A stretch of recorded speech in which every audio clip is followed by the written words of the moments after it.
Hello everyone and welcome to episode 123 of the WMMA 5 series here on the channel. Pride of Sea, as it is Bushido from Down Under 2, Neer versus Thomson, our main event, as we'll go through the mail, which is only 7 pieces of mail, which is not that bad, compared to, we probably simmed, 2 weeks, and that's the only mail we got, so that's not bad.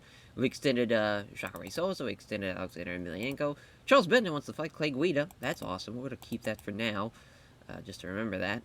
So we extended Wes Sims and Isis Calavante, and then Toby Mata left AMC Parrington and joined Death Clutch Gym after the upset loss to Blake Fredrickson. As I'll save that just in case something happens. And run the show. So yeah, Josh Neer, Josh Thomson, main event. We also have Forrest Griffin and Frank Shamrock as a co-main, which is a very good co-main event. That could be a main event of any kind of worldwide taping or any type of, Bushido from Down Under or anything. So I really like that. Then we got Jake Shields and Matt Serra in the welterweight fight. Then we have a women's matchup. Masako Yoshida against Jennifer Howie. Seth Petrozelli's taking on Roy Nelson, heavyweight fight. That's giving up at least 30 pounds to Seth Petrozelli, but he is a savage. And Seth Petrozelli, so that should be a fun little matchup. And then kick off the Bushido from Down Under show. Ryan Jensen, Gerard Mousasi, a middleweight fight. In our prelims, Pat Miletich and Mike Quick Swick, and Kimbo Slice and Bob Sapp. Fuck, I can't wait for that fight. As, it should be fun. As our main event, Josh the Dennis Neer, Josh the Punk Thompson. As Josh Neer finished 4 of his last 5 opponents here. As Josh Thompson, 5th time he's main event a Pride event, which is crazy because he's had 10 fights for us, so he's main evented half of his fights in Pride FC, which is pretty crazy. As they're both world ranked welterweights, which obviously they fight as far as in a lightweight division, so it's obviously weird that that's the thing, but it is what it is. Josh Thompson is ranked 9th, Neer 14th. First time they fought, Josh Neer does have one backer in Michael. It's interesting for the Black Cat staff picks. Josh Neer, 13-3, 2-1 in Pride FC. He lost to Blake Fredrickson, which Blake Fredrickson's looking like he's a top 5 guy in this division, which that was a split decision loss too. It's pretty crazy to think. And then for Josh the Punk Thompson, 5-1, just lost to Gilbert Melendez, his first loss. Of course, as far as Cristiano Marciello, I don't know why I was thinking he had more fights than that. That he had 10 fights, but no, he's only had 6. So yeah, he's main evented literally, all but one. Of course, you see that he's had 2 title fights. Pretty sure as far as he main evented the BJ Penn Thompson taping. Don't think he main evented the Carl Uno one. Assuming he didn't main event the Cristiano Marciello one either. So he probably didn't main event his first 2 fights. But obviously Josh Thompson's a savage, and that should be a hell of a main event. Forrest Griffin versus Frank Shamrock, our co-main. Forrest Griffin's finished 3 of his last 5 opponents. They're both world ranked light heavyweights. Griffin 7th, Shamrock 16th. Frank Shamrock trains at Lions Den, of course, which Forrest Griffin has over record of wins there against other members of that team. Forrest will have a significant weight advantage at the start of this fight. And there's one backer for Frank Shamrock and Chris W. As Forrest Griffin coming in at 10-2. He's on a 2-fight win streak after beating Ice Cold Eagle and Amar Soleil. It's crazy. He's only lost to Renzo Gracie and Vanderlei Silva, when you kind of just funny about the Renzo Gracie loss, which that was even a first round finish too. Choked out. And, obviously the Vanderlei fight is pretty crazy to think about. Vanderlei coming back and beating him 2 years ago, rather, in December of 2007. This is a big fight for him, a big fight for Forrest. About to turn 30. Gets a big fight here with Frank Shamrock, who 36, 8-7. Frank Shamrock, as you see there, he has lost as far as, you're looking at really the past 7 fights, he's lost 5 of them. Not great. Not great at all. And his wins are against Alan Goes and Talise. And, Talise is someone that we don't really know for sure yet what he's going to do. But really, since 2005, he's had, decent to good to great fights, though, at least. And it really, throughout his career here, he hasn't really had a bad fight, so that's awesome. But, fuck, man. It's interesting. It's very, interesting to see. It's great to think he debuted beating Anderson Silva at Cold Fury 2. way back when.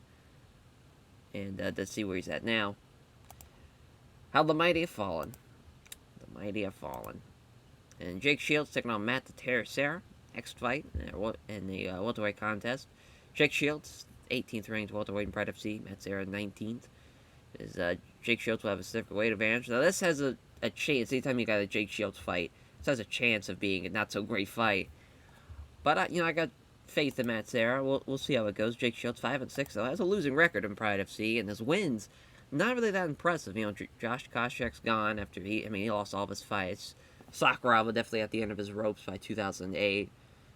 Kira Kikuchi, not the greatest of wins.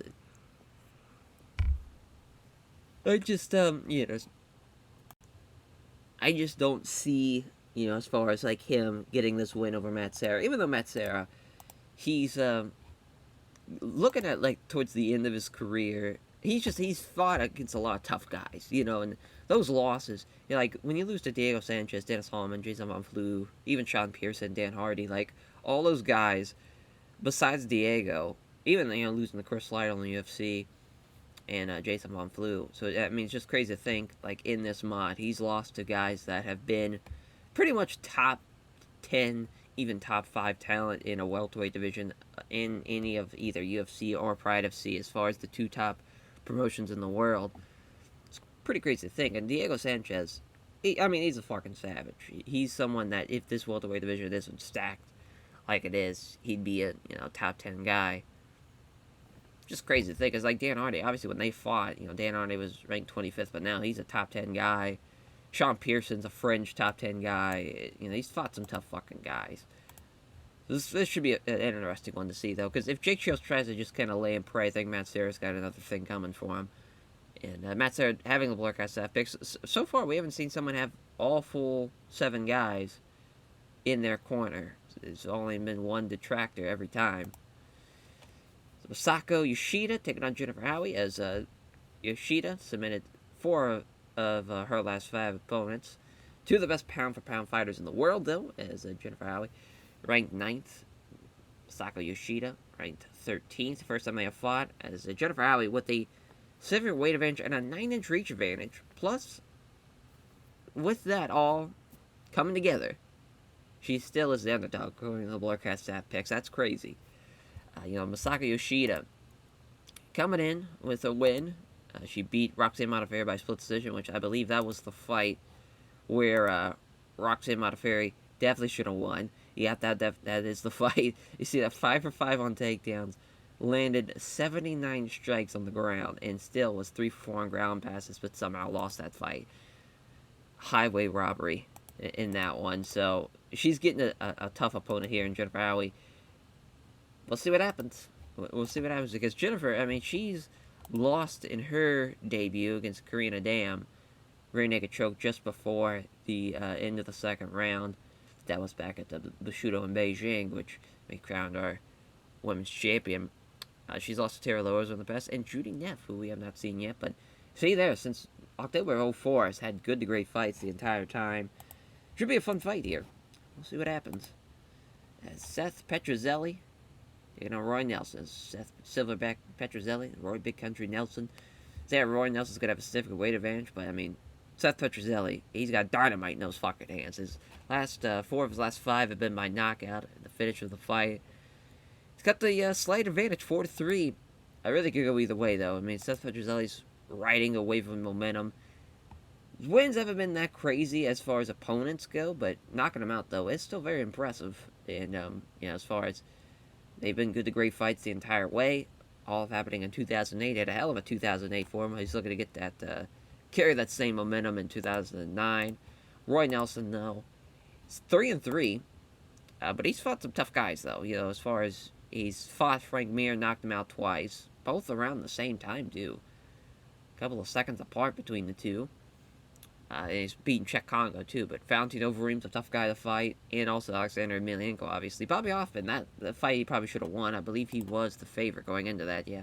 It's a slight favorite, but, yeah, we'll see how it goes with that one. That could go really either way. Obviously, Roy Nelson has the jiu-jitsu background. If he's able to get him down, could be his fight to win for sure. And Ryan Jensen taking on the Dreamcatcher, Jared Musashi. has a Massassi 5-inch reach advantage. 6-1 on Blurcast staff picks. Carl, the lone backer for Ryan Jensen. Tough fight though, Ryan Jensen, 16-5, 5-2 in Pride FC, not a bad record at all. He's beaten like guys like Dan Anderson, Alan Goes, Lee Herring too. Like he's fought some tough guys, and he's beaten them too, which is crazy to think. Obviously, the Shogun fight is tough for him, and he's got another fight, a tough fight there. I mean, that middleweight division's full of killers, and you got an up and coming one in Gerard Massassi here, which sure he's 10-4 and 3-3. It's not the greatest of records, but like you see those losses. It's like to Tim Kennedy, who's a savage. Forrest Griffin, savage. Fabio Maldonado, another savage. So it's iron sharpens iron in that middleweight division. And if you're going to be a tough guy, you got to beat some tough guys in this middleweight division. So it's going to be an interesting one. And then our prelims. Pat Miletich, the Croatian sensation himself, taking on Mike Quick Swick. Pat Miletich trains in Miletich Fighting Systems, as Swick has over record of 1-0 against other current members of that team. Miletich does have the Blurcast staff picks, though. He's got the advantage 5-2. Miletich obviously at the end of his rope here of his career, 41 years old. 5-10 in Pride FC, which is not great at all. Just lost to Jake Ellenberg, got knocked out in March. So to come back from March to April of a full year time, after getting knocked out, he had the cut win over Joe Scarlo. He beat Jake Shields by split decision, which is crazy. Didn't think he was going to beat Sean Pearson. He was kind of fed to the wolves on that one. But shockingly beat him, and of course the Carlos Newton win. Other than that, obviously he kind of came in, when we didn't even have a welterweight division. We put him in the middleweight division, and he was fed to some killers right out of the gate, with Vitor, Shamrock, and Silva. Like, that's crazy. They took on Sakuraba, Tetsuchi Kato, Dennis Hallman. Like, there's 2 welterweight champs, and Sakuraba in his prime. So he was just fed to the wolves there at the beginning of his career. And now he's kind of split some wins back and forth.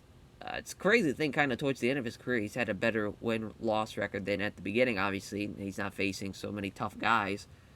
His only, top 5 guy, his last top 5 opponent was in March of 2006. Now he's not even fighting ranked guys anymore. It looks like he still has the talent to get some wins. Mike Quick Swick was someone I always wanted to start clicking here in Pride FC, but it just never happened for him.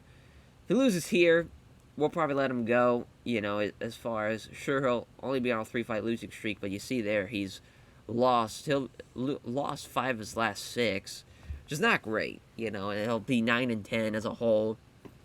Just sucks, because when we brought him in, he was 7-4, had lost in his last UFC fight, but he was doing pretty well. He had a great stretch of fights, but he just couldn't get any wins, besides the Trigg fight. Even then, his entire run here in Pride FC, he's only had 1 decent fight, the rest have been good to great. God bless him.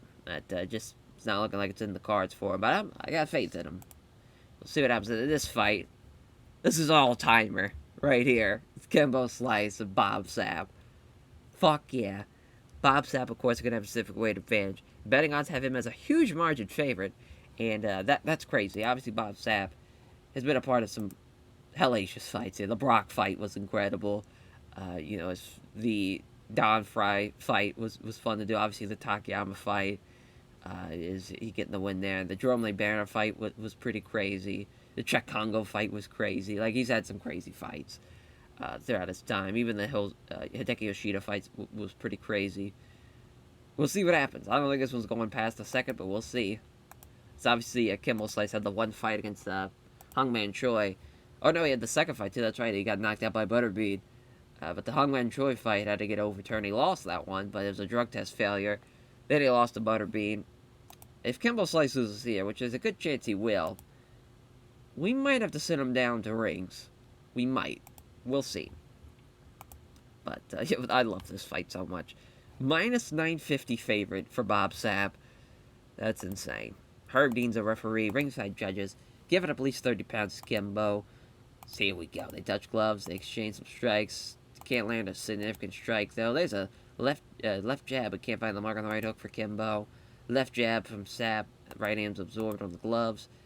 Kimbo misses. Here comes a counter from Sapp here with a right cross. There's a great right hook from Kimbo. There's a powerful right hook from Bob Sapp, but he knocks him out with the right hook. Oh, my God. What a shot from Bob Sapp. It's 5-8 now. Kimbo 0-1, or 0-2-1, rather. Yeah, he's going to get sent down to rings. We've had his fun, as far as having Kimbo around.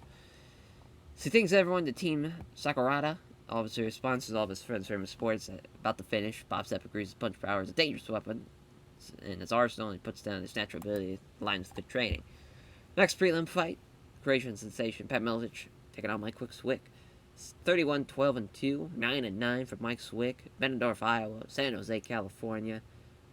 It's almost, the age discretion here is crazy, and he's still the favorite in Pat Miletich. Wrestling, boxing background, kickboxing background from Mike Swick. Obviously, the wrestling background. If he's able to get a hold of him, he'll have the advantage. And this should be a good fight, though, hopefully. We'll see. Big John McCarthy's referee, ringside judges. Here we go. The bell rings. They touch gloves. They engage. Miletich to the left hook. There's a powerful right hook from Swick, though, and he knocks him down. He's able to finish him here. Powerful shot after powerful shot. That is incredible. Mike Swick gets the huge win. Fuck yeah. His career is saved. Shockingly. Powerful right hook dropped him, and he was able to finish him with some TKOs. What a fight. What a prelim. My God, it's on to the main card. As Ryan Ginseng, it's John Musasi. 10-4, 16-5. Minus 290 for Musasi here. We'll see what happens. Kickboxing, judo background. Brazilian Jiu-Jitsu for Ryan Ginseng. Team Link, Abiani Combat Club. Big John stand out there. His judges here ringside. Round 1 begins. They touch gloves. The jab and a right cross from Musasi. Ginseng still looking to shoot, but simply took the initiative. Does Musasi. Left jab, but misses the big right hand. As Ginseng looking for a takedown, he's got it. But there's a guillotine, maybe. Works his hand in and pulls free of the guillotine before it could be fully sunk in. Now trying to pass. Struggles. He gets half guard. Trying to sweep from the bottom. That's not happening, though. Catches his breath out. Jensen's trying to throw a couple punches to the body. Looking for a scramble. Too slow, though. Gets caught in side control. Trying to transition the guard. Not happening. There's a knee strike just above the hip now. Blocking an attempt to pull guard. Another knee strike to the ribs this time. Blocks him again. Taking on the gloves now. Thank God Big John stands him up. Musasi moves in now. There's a quick punch. Doesn't hit it, though. Two fighters get up close to wrestling for position. There's the aggressor now. Jensen attempts to wrestle Musasi to the ground. Blocks the takedown attempt. Catches Jensen with the knee strike to the body. Trying to push him now. He's got him stuck against the ropes now. There's a judo throw. Throw doesn't work. Jensen blocked it, so now that Musasi's the one against the ropes. Jensen now trying for it again. He's got it this time, though. As Musasi gets thrown to the mat. See what Jensen can do. Trying to sweep. Not happening, though. Looking for underhooks, which he does get that. Does Musasi and quickly scrambles, but Jensen, perfect opportunity to get side control off of that. So the knee strike just above the, the knee strike, just in the ribs there, right at the end of the round. As, Ryan Jensen, great round for him. Pretty much, at the start of the round, it was looking like Musasi was going to get something going. Double leg, though, changed that entire dynamic, and it's not looking good for John Musasi here, as Musasi closing the distance, obviously looking to strike. There's a weak flipped left-hand jab from Jensen. Jab hits him in the big right hand. They clinch up here. Jensen's the aggressor, trying to take him down. He's got him again. Trying to get better position here. It's a scramble, though, as, again, Musasi is making just a lot of mental mistakes with these scrambles. As Musasi keeping his leg free, comes out on top, though. Jensen, so there we go. As speaking of tactical errors, there's Jensen having one. So now Musasi on top, but it's another scramble. As Musasi's on his back. So he was on top for about 10 seconds. Trying to pass guard, and he keeps his guard secure, and Musasi pulls him in close, perfectly on short strikes, but he can't do it. As well, Big John's going to stand him up with a minute 25. Musasi lands the left jab, big right head kick, rather, is right over the mark. Come together and clinch, start wrestling. Jensen's trying to wrestle him down. Musasi just can't, he can't stop him. Jensen with a knee strike to the ribs. Yeah, Musasi's going to finish him. He's going to want to win this one. It's going to be another upset, though. And it looks like it's Jensen using his left jab while backing away. There's a jab and a leg kick. They clinch. Jensen look for the takedown. Can't get him, though. Looking for it again. This time he's got it. Throwing a turtle up Musasi. Covers up some, it's unloading some big right hands. Musasi covering up well. Now he's starting to hurt him now. Musasi starts to scramble. Oh, and Musasi has his back taken. Trying to turn him over now. He's got both hooks in. Look for the finish. Rear naked choke. Yep. That will do it. Ryan Jensen, what a great third round. What a great performance for him. 17-5 now. I mean, he's a problem for sure. He's someone that has gotten a lot of big wins in this middleweight division. Someone to definitely not overlook. Crazy he was such a favorite underdog here as a plus 230. That's a pretty big underdog. That's crazy. As Ryan Jensen gives a name check to everyone at Team Link, all of his various sponsors, all of his friends from sports, praises Musasi with a tough fight. So next one, Seth the Silverback Petrozelli taking out Roy Big Country Nelson, 7-4, 12-6-1, plus 100, minus 110, 6'2", 235, 6', 265 for Big Country here. Herb Dean's the referee. Kickboxing background for Seth Petrozelli. Kung Fu Jiu-Jitsu for Roy Nelson. So round one begins. Stand and trade, and neither fighter can land a damaging shot. Again, they're standing and trading. Nelson misses the right cross. Here comes the counter with a jab and a right hook from Petrozelli. Another counter from Petrozelli with a quick left jab and a big right hand that just misses. As Nelson glances at his corner, gets a few words of encouragement in response. Again, Petrozelli with a great counter, slipping past the right hook, and here's a jab and a hook. Nelson, again, missing the right cross. Another counter, jab and a solid right hand. So misses the big right hand as Nelson, allowing Petrozelli to counter with a sequence of jabs followed by a quick kick. Displaying a quick hands, Petrozelli hits a nice 5-punch combination. Nelson connects cleanly with the right hand. As Petrozelli again misses the right hook, gets countered with a jab and a vicious right cross, and down he goes. Nelson looking to finish him off here on the ground. There's some massive right hands. Referee Herb Dean has to jump in and save Petrozelli from taking any more strikes. Great fight, though. Great, as far as Roy Nelson, looked like he was going to get countered the entire fight, and that last counter there turned the tide of the fight, and he got the win. And Seth Petrozelli, undefeated, no more in Pride FC. That's a tough fight, though, for him, and that was a hell of a fight. So far, this has been a hell of a card. So Roy Nelson gives a name check to everyone at the Anthracite Combat Club, as all of his sponsors, all of his friends, family, sports, gives a charismatic performance. There's Roy Nelson. Next fight here, a women's fight. Masaka Yoshida and Jennifer Howie as 12-5, 11-3, Salt Lake City, Utah. Not even going to try to pronounce that for Masako Yoshida. We'll just say that's Tokyo, Japan. As it's going to be an interesting one. As Jennifer Howie's got the 9-inch reach advantage, plus has the weight advantage. It's crazy to think. One height difference as far as the inch, 1 inch as far as difference in height, to have a 9-inch reach range. I mean, that's crazy. Cobra Kai Dojo, Masaka Yoshida, fucking no mercy. Masaka Yoshida, Minnesota Martial Arts Academy for Jennifer Howie. Should be a tough one, though. Should be a tough fight. As far as the betting lines, interesting though. It's minus for both girls. Herb Dean staying out there, ringside judges. Giving up at least 25 pounds, plus the 9-inch reach advantage. Round one begins, they touch gloves. Howie comes forward and forces a strike as Yoshida fires off a counter jab. Howie with a left jab and finds something around the big right. Yoshida appeared to be trying to get in close, but Jennifer Howie was the aggressor there. As the jab lands, Yoshida evades the big right. Jennifer comes in close, gets a kick, hit a sub left jab, hits the nice straight right hand. There's two counter left hands from Yoshida. Two quick punches from Howie, doesn't hit either of them. Yoshida misses the left hand in the exchange as the 1-2, but Yoshida was equal to it. Two fighters come together and engage again. Jennifer hits a jab and right cross is blocked. Yoshida hits a pair of jabs with the right hand, second on the gloves. A bit of a tick for tat here as Jennifer now with a left jab and a right cross. Yoshida aggressively comes forward, willing to risk getting hit if it gets close up to grapple. There's a 1-2, but Yoshida was equal to it.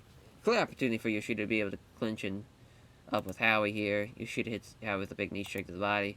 Using her wrestling skills, Yoshida's trying to push Howie up against the ropes. He can't do it though. Howie defends it well. Using her wrestling skills, Yoshida's trying to push Howie against the ropes. Achieves that now.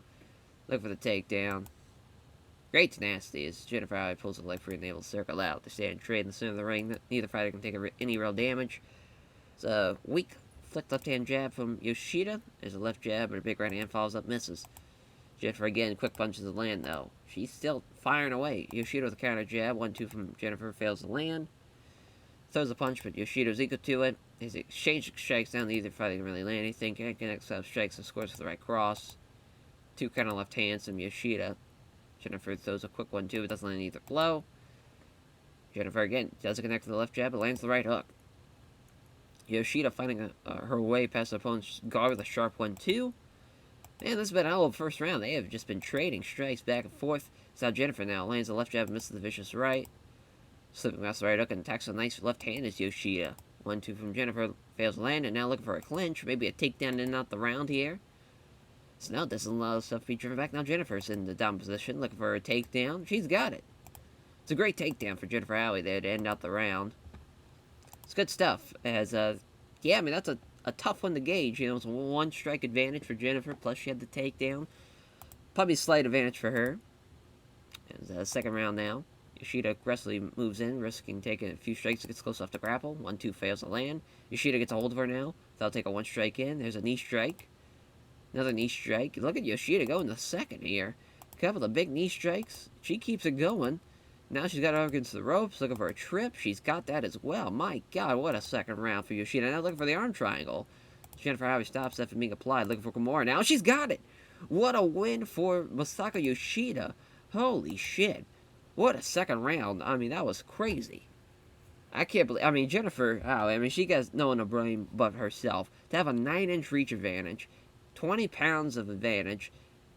I mean, almost 30 pounds of advantage, really, when you think about it. I mean, yeah, I mean, 30 pounds of advantage. Still couldn't do anything. And got thrown down, out of a takedown, out of a clinch, into a Kimura. Crazy. As Masako Yoshida gives a name trick to run at Cobra Kai Dojo, all of her very responsive, all of her friends, family, and supporters. She asks who would be interested in fighting next. She answers that Karina Dam be interested. Would be someone she'd be interested in competing against. So, the person that Jennifer Howie lost to, the person she calls out, Jake Shields, Matt Serra. Our next one, 19-8, 12-8, East Meadow, New York, San Francisco, California, 5'11", 183, 5'6", 170 for Matt Serra. Both Brazilian Jiu-Jitsu guys, obviously. Caesar Gracie Jiu-Jitsu, plus 110 for Jake Shields, minus 150 for Matt Serra. Herb Dean staying out there. As our referee, ringside judges, giving up at least 25 pounds as Matt Serra. Round 1 begins, they touch gloves. Serra throws a punch, but Shields was equal to it, and Shields is able to clinch up with him, look for the trip, not happening. Trying to wrestle him against the ropes, he does so. Just going to show complete control using that weight advantage. Going to keep him up against the ropes. There's a stomp, looking for the stomp, but Serra slips out of it. Back to the center we go. Serra can't connect the step strike, so there's the right cross, though. Shields made an aiming to get in close, but Serra took the initiative. Can't connect with a jab, but hits a beautiful straight right. Looking confident now is Serra, shortening the range, looking to strike. Looked like to see a shot from Shields, but couldn't take the initiative. Serra throws a punch, but Shields avoids it, as they fails to find out his jab. Then lands the big right hand as Serra. Shields aiming to get in close, but Serra took the initiative. Can't connect with the jab, then lands the big right hand. Seizing that chance, the Shields is able to grab him, looking for the trip. Got the trip. Excellent onside leg trip. Gonna get smothered now. As, yeah, just control against the ground. Luckily, Herb Dean's gonna stand him up. And Shields again looking to take that chance to grapple with him. He does so. Got him pinned now. Looking for the trip. He's got it as well. Poor Matt Serra, just getting completely outmatched here. Not great. It's round 2 now. Jab is wide and hits Shields with a straight right. Does it again. Throws a punch, which Shields was equal to it. Comes in close and clinches with him. Another sweep. These get thrown to the mat. As Shields with a few right hands to the body. Halfway point. And just keeps him guessing again. And another stalemate. Luckily, Herb Dean's going to stand him up. Can't connect the jab. There's a straight right. Serra's still moving well, but he's definitely breathing a little deeper now. Shields again is going to clinch up and trip him. I mean, that's... what more can you ask for Jake Shields? I mean, it's, it sucks. You hate to see the lay and pray. You know that he was going to do that. That is Jake Shields' game plan. But I thought Matt Serra had enough to be able to stop it. He did not, though. And, looking like it's going to be his 20th win. Jake Shields, unless Matt Serra shocks him with a, shockingly, knocks him out or finishes him. Because, well, he stops that takedown. Looking for it again. He's got it this time, though. And he's got the back. Looking for the rear naked choke. Blocks the roll. Still's got him on his back. But he's not got the hooks in. There he has got both hooks in. Well, now he'll get him now. Oh, nope. Still didn't finish him. Well, Matt Serra survived. Didn't get finished, but he will lose by unanimous decision. At least it was rated average. It's 20-8 for Jake Shields, 12-9 for Matt Serra. Not great. Not a great record for that man. I accidentally clicked through it. That's okay. That's Forrest Griffin, Frank Shamrock, our co-main. 14-2, 36-12, or 16-2 rather, as San Jose, California, from Frank Shamrock. Las Vegas, Nevada, for Forrest Griffin, 6'3", 205, 5'10", 205. For Frank Shamrock, submission fighting, kickboxing background for Frank Shamrock, mixed martial artist of Forrest Griffin, roof sport, Lions Den, -200 for Forrest Griffin. This should be a hell of a co-main, though. Kim Winslow, our referee. Ringside judges, both fighters weighed at 205, but Forrest is probably fighting at like 215, 225 now. Round 1 begins. Shamrock aggressively gets a dominant position in the clinch. Hits him with a knee strike to the body. Looking to muscle up against the ropes. He can't do it though. Griffin out-wrestles him. Now he's got him up against the ropes. Looking for a takedown. He's got it. Sweeps the leg. Now he's got side control off of that. Trying to sweep him, but he can't. A few strikes without venom. Punching down on him is Forrest. Now trying to sweep him. Inside control. Catches his breath. Contentious though. A couple punches to the body. Trying to sweep him again. Kim Winslow going to stand him up. Griffin now looking for another takedown. Shamrock throws some strikes and a fast leg kick, but Griffin was equal to all of them. And he even catches that last leg kick. Looking for a takedown. Can't get him now. But just going to push him against the ropes. Now he's got the takedown. And he's got side control again. Shamrock's going to keep him there, hopefully. Looking like it. As he blocks Shamrock from trying to sweep, though. Oh, counters. An attempt by Shamrock to sweep. Taking his back, looking for the rear naked choke. If he's got the hooks in, this could be it. But he's fighting him off, his Shamrock. Minute left. Wow, Kim Winslow, I mean, he is not fucking around. He is standing him up quickly. As Shamrock moves in fast here, clinches with him. Can't do it without being out-wrestled again. Another knee strike to the body. Great round for Forrest Griffin. Couldn't ask for anything more besides the finish off that rear naked choke. Round 2. As Shamrock steps forward, strike exchange begins. There's a counter left, but doesn't connect. And there is a sensational high right head kick from Frank Shamrock and knocks him down. Holy shit, can Frank Shamrock finish him here? He does! Frank Shamrock with the slight upset, finishing Forrest Griffin. What a head kick to start off the second round. Great fight, though, there for Frank Shamrock. What a great comeback. 31, 16, and 2. Forrest Griffin, 14-3 now. As giving thanks, Frank Shamrock praises team Alliance and his fair response to all the fans giving us support and praises Forrest Griffin for the tough fight in our main event. Josh versus Josh. It's Josh the Dennis Neer. Josh the Punk Thomson. A lightweight main event. Plus 220 for our underdog. Who, I mean, this has been quite the night for underdogs. It's been a couple of upsets. Des Moines, Iowa for Josh Neer. San Jose, California. 16-4, 13-3. Mixed martial artist, wrestling, kickboxing background for Josh Thomson. This should be a hell of a fight. The Black House for Josh Neer. Team Punishment, Josh Thomson.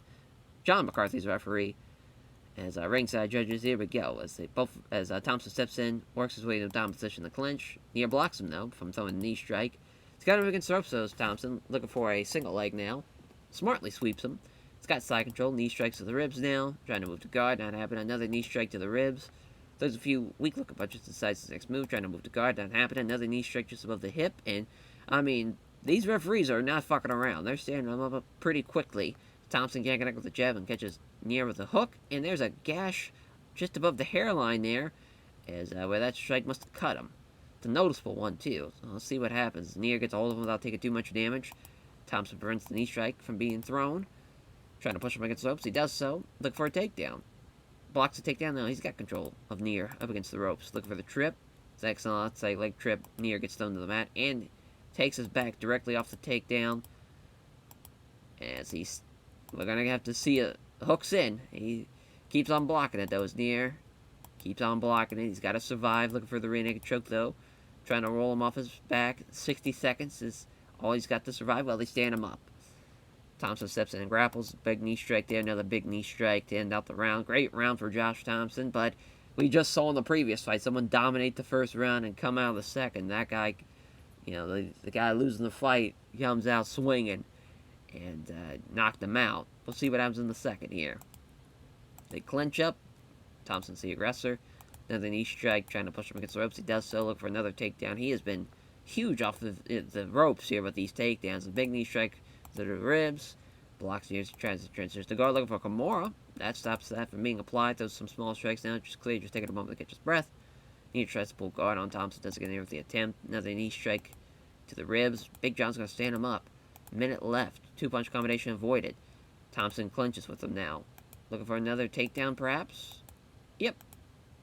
Like he needed another one. I mean, this has just been a complete, total domination from Josh Thomson, and we'll see what happens. Yeah, some not the greatest of main events, unfortunately, here, as I was hoping for a bit of a kickboxing affair between the two, but has not been the case. But some big, big red marks on the body of Josh Neer from those knees off the ground. As his last round, maybe we can get something exciting here.